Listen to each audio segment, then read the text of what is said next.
When the Buddha was teaching 2,500 years ago, he told people to seek out a quiet place in the forest and meditate there.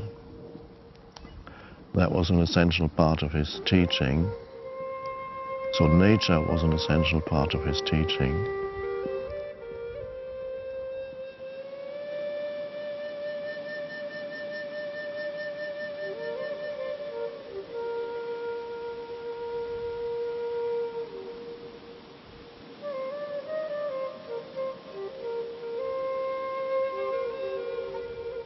The story goes that the Buddha sat under a tree when, as the story goes, he awakened spiritually or became enlightened. So his enlightenment is associated with the tree.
So here I am in the forest in Northern California. There are some amazing trees here, the redwood trees. I'm taking a little break. I have a little bit of a cold, so that slowed me down quite a bit. Usually when I take a walk in nature, the first part of my walk is fairly fast. I don't have the energy for that today. And then when I return, I walk more slowly and in a very contemplative way. So I'm getting a little bit hot, so I'll take the scarf off, if I can get it off.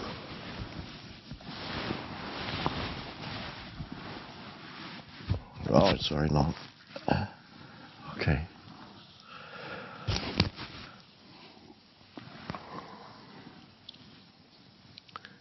So, I'd just like to share with you how I experience nature and the state of consciousness that's behind it. And we start right now with something that I don't know whether the microphones can pick it up. We listen to the stillness that is here. Now, whether a microphone can pick up stillness, I don't know. We will see. For me, the stillness is not 100% because at the moment I have a little bit of a ringing in my right ear, but the stillness is still picked up with my left ear, and it's very deep. And in order to listen to the stillness in nature, a certain alertness is required. So your senses have to go acute listening,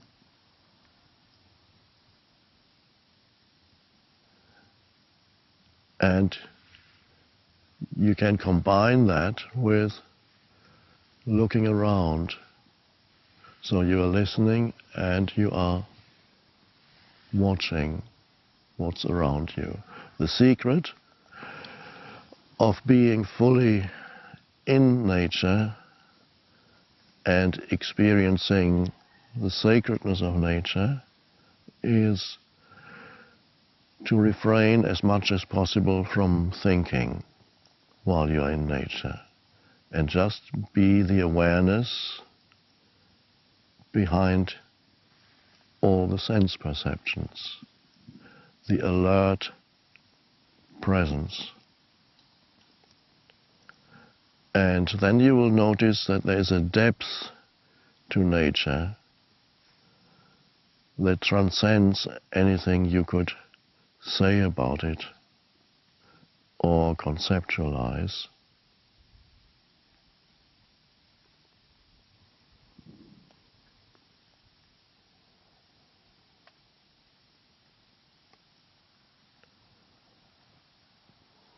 There are also arising within the stillness occasionally very subtle sounds.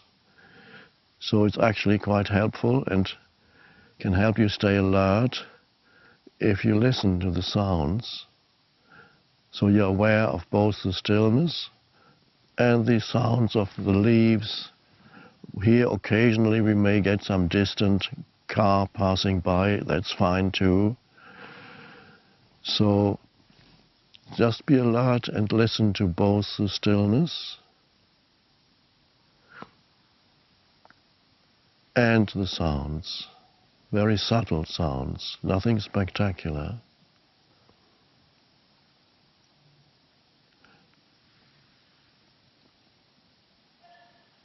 And then it seems almost as if the forest were whispering.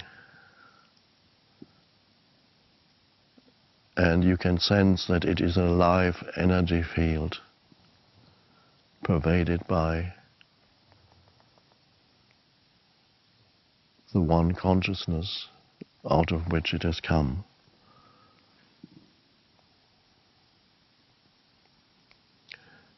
So this contemplation of nature frees you from, temporarily, from yourself and preoccupations about yourself. Nature can help you transcend that trap of only paying attention to that limited self. And so as you walk or sit in nature, the person, the personality that you are, recedes. If you're alert enough, it recedes. You don't remember your past. You don't need to right now, or what's going on in your life. All that is replaced with alert awareness.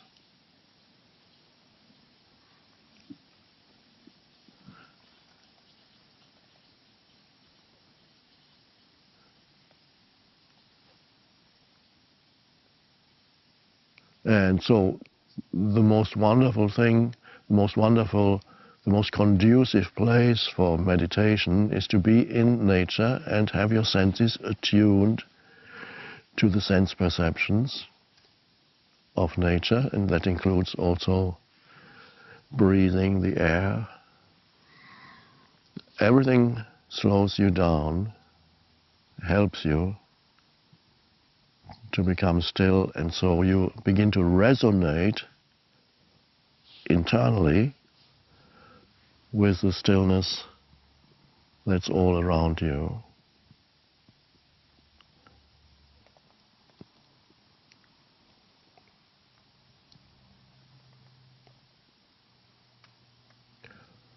Occasionally, of course, thoughts may come into your head. You might look at something, and occasionally the mind may say something. For example, here, the tallest and oldest trees here, and I believe the oldest trees here are close to 1,000 years old. Those trees, many of them are scarred, so they have survived many forest fires. These gigantic trees survive forest fires.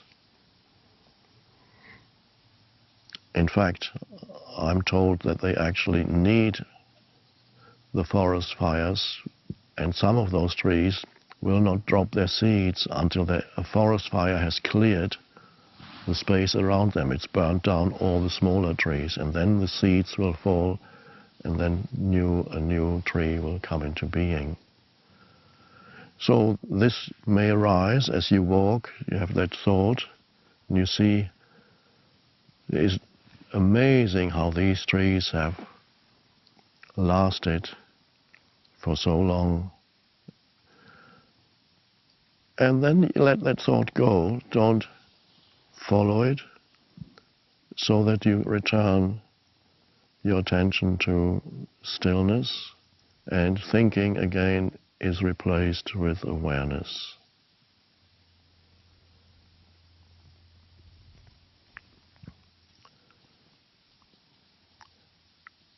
If I use poetic language, I would say that being in nature nourishes the soul.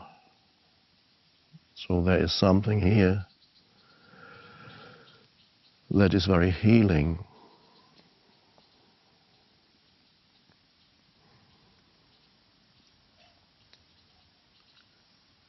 But you need to be there. If you're engaged in continuous thinking, then you're not really where you are.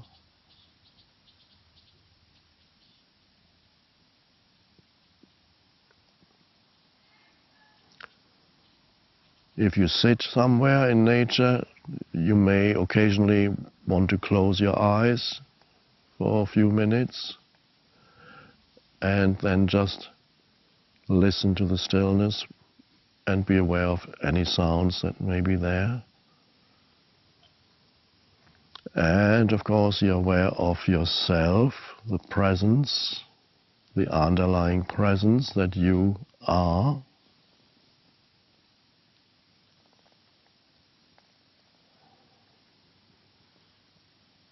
And somehow the presence that you are aligns itself with that still presence, the energy field that surrounds you. You kind of merge with the energy field of the forest.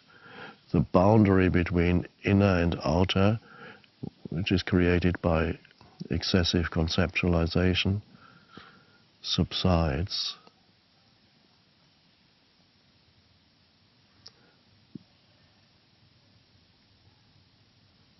And so then you participate, and not only participate in the stillness, you are one with it. And you are, when you then look at the trees, you feel no longer a sense of separation. And it's almost, there goes a little plane, which is fine too. You allow it to be there.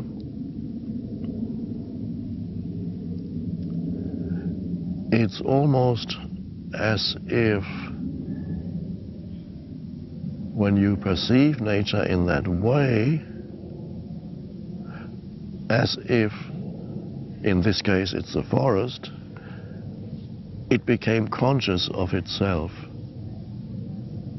through you, because there's no longer a separation between you and it. There is a continuity, a continuum,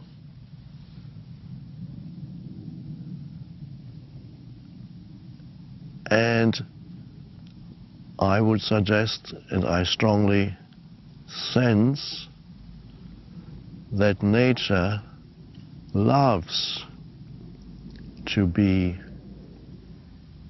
become aware of itself through you.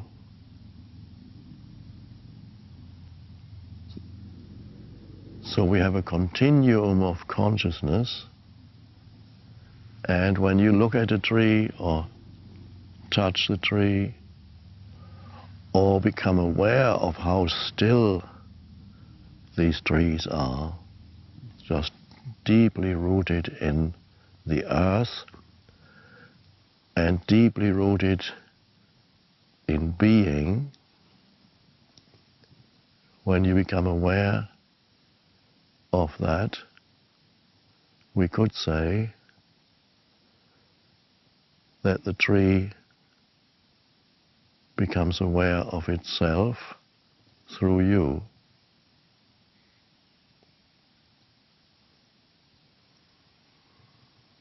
So what you provide, what you bring to nature is the aware dimension and a kind of completion.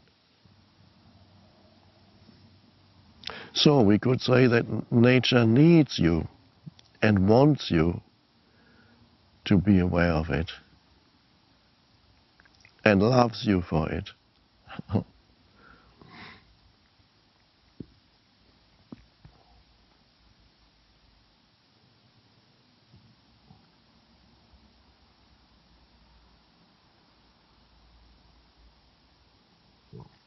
When the Buddha was teaching 2,500 years ago, he told people to seek out a quiet place in the forest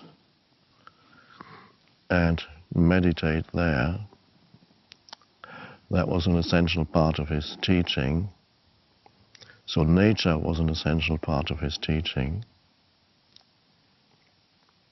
And of course, as you know, probably, the story goes that the Buddha sat under a tree when, as the story goes, he awakened spiritually or became enlightened. So his enlightenment is associated with the tree.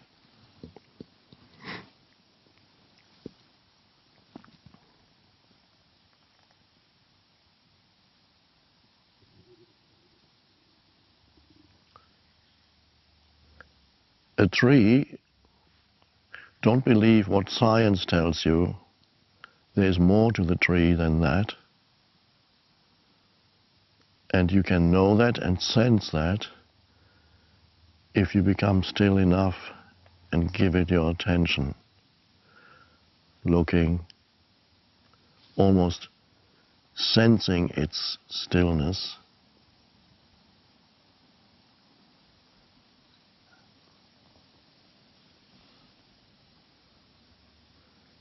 So, but it is a reciprocal movement. It goes both ways. Yes, nature becomes conscious of itself through you, but nature also helps you to realign yourself with stillness.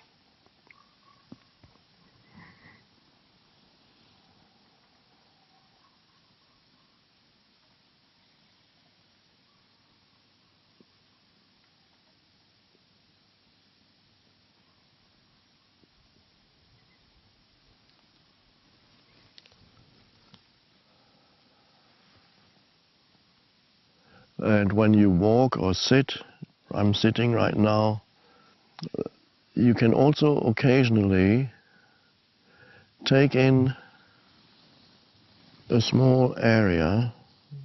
You look at the ground under your feet, or you look at section of the bark of the tree, or you focus on just one stone or patch of ground, and give it your attention, and then after a while something else will draw your attention, a leaf or the sunlight filtering through the leaves. And then the attention will shift and become more diffused, so to speak, so that you take in the totality of what's around you, no longer focusing on one thing. You take in the totality, and that's a wonderful way of being there. So you're not looking for anything. Sometimes this is called choiceless awareness. And then you realize and you sense there is more to this than the sum total of what your senses perceive. So there's more. As you take in the totality, you're not only aware of what is there, the life forms, plants, ferns, trees,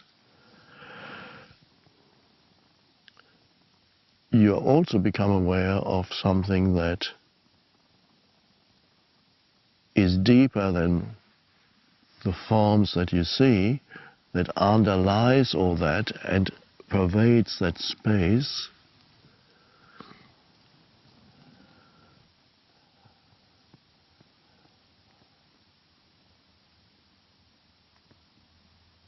And it is then that you really become aware of the sacredness of nature. There's always something there that goes beyond the senses, although the senses are beautiful, what you see is wonderful, but there is a depth there that you won't know until the mind, the thinking mind, stops, awareness arises, and then you can feel there is an essence to the forest that is beyond whatever sensory experience you may have.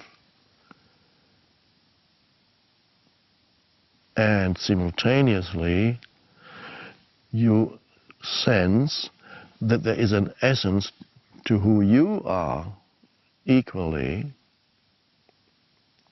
that goes far beyond what the senses can tell you about yourself, and even far beyond your psychological self. It's deeper than that, deeper than the physical body and deeper than the psychological body, so to speak.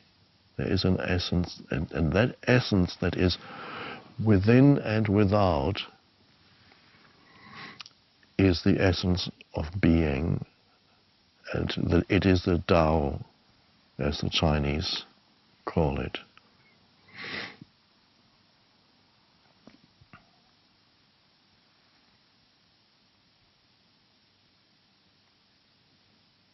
So the forest is alive, and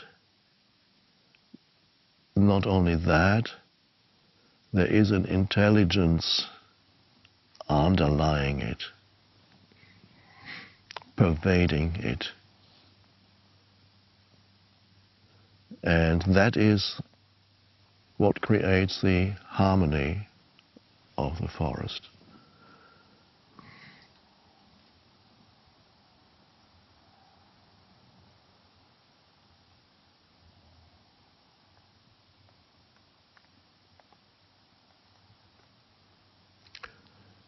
A forest does not need to be spectacular. This forest happens to have spectacular trees, some of the most gigantic trees on the planet. But it doesn't have to be spectacular. You can be in any forest or anywhere in nature, and the same applies.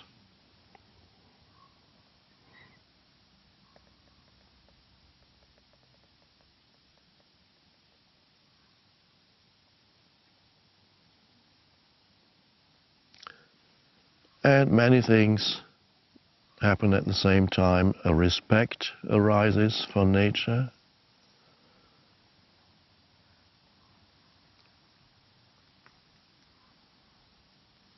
And you realize you can't just use it.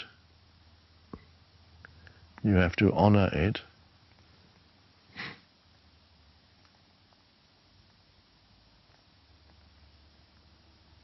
You have to align yourself with it.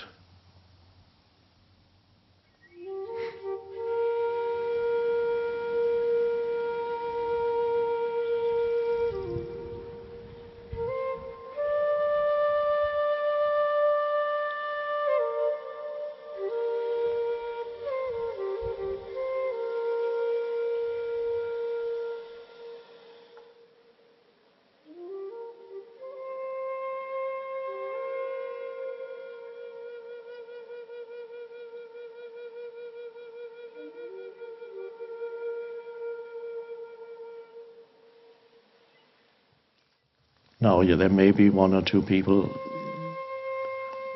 being with us here, there, who perhaps are stuck somewhere in a room and can't get out because of physical disability, or they may be in prison, and they say, what can I do? What can we do? We can't get out into nature. Well, you need to remember that your body also is nature, so you can start there. Every time you take a breath, that's nature. Nature is breathing. The air that you're breathing is nature. The very fact of breathing is a natural process. It's not choice. It's done for you. It's not so much that you breathe, although we say, I breathe, but you're not the body breathes. So it's a natural thing that happens. You wouldn't say, I'm beating my heart. You don't do that, but that's the same thing. The body does it. It's a natural process. For some reason we say, I'm breathing, because breathing is semi-voluntary. You can stop it for a while, but not for that long, because if you stop it for too long, nature takes over. You live with nature, with your body, so even if you can't get out, you can start by being aware of that level of yourself, the physical level, the natural part of who you are, the body, and not just by saying, okay, I'm looking at my hands or my feet, not just the physical, not the external image of the body, but you can go into the body with your attention, and that's you're in nature. Even if you're in a prison cell, you can do that. And even if there's no opportunity, you might be in an office block in Manhattan, and you look out of the window, and all you have is maybe a little bit of sky. Okay, there's a little bit of nature there, you can look at that. But you have more nature than that in yourself. So as you sat in your office, wherever it is, go within first, be conscious that breathing is happening. The body is breathing. Be conscious also of the the preciousness of the air. It's such a precious substance. So to acknowledge that is actually part of what sometimes is called to live in a state of gratitude. Now, some people say, what can I be grateful for? There's nothing in my life that I can be grateful for. Well, are you breathing? Yes. Well, you start there.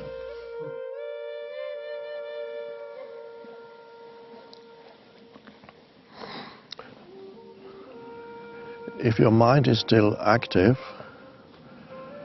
while you're walking, you can focus on each step that you're taking. The Buddhists actually have a walking meditation when you walk very slowly and you're aware of your foot moving, coming down, lifting up, coming down. But I don't suggest that when you walk in nature, but you can focus on one step at a time, even as you contemplate things. So you're still aware of that, keeps you present. And you can speed it up.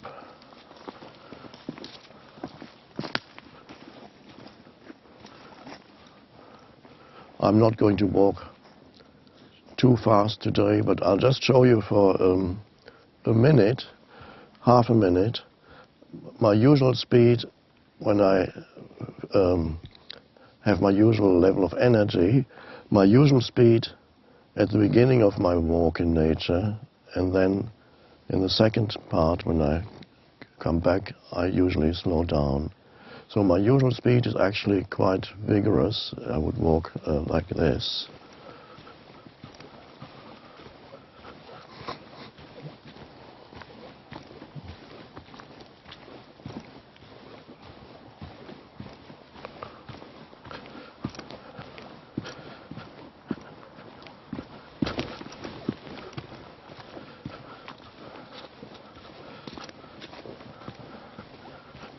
And the body loves that too. It loves the movement. And you're not trying to get anywhere. You're fully present with each step.